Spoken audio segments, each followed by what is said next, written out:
Meski divonis bersalah, tapi Vicky Prasetyo yakin merasa benar gerbek Angel Elga. Ini alasannya.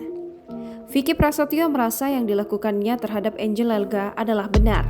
Ia tetap pada pendiriannya meski Majelis Hakim Pengadilan Negeri Jakarta Selatan menyatakannya bersalah dengan hukuman 4 bulan penjara terkait kasus perbuatan tak menyenangkan terhadap Angel Elga. Menurut Vicky, seorang istri yang baik adalah yang mampu menjaga kesalehannya ketika suami tak berada di rumah.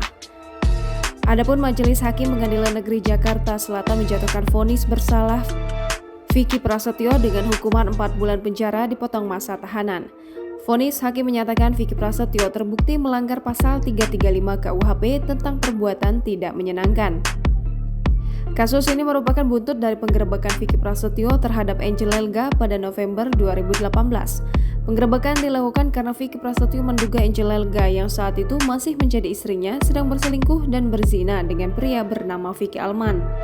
Selang beberapa hari penggerebekan, Vicky Prasetyo melaporkan Angel Elga atas dugaan perzinaan dengan Vicky Alman. Laporan itu dibuat Vicky Prasetyo di Polres Jakarta Selatan.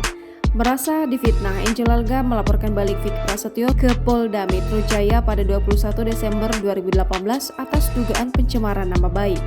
Di penghujung 2018, Polres Jakarta Selatan menerbitkan surat perintah penghentian penyidikan atas kasus dugaan perzinaan yang dilaporkan Vicky Prasetyo. Dengan begitu, Angel Elga dinyatakan tidak terbukti berzina dengan Vicky Alman sebagaimana yang ditudingkan Vicky Prasetyo. Jangan lupa subscribe, share, komen, dan like ya!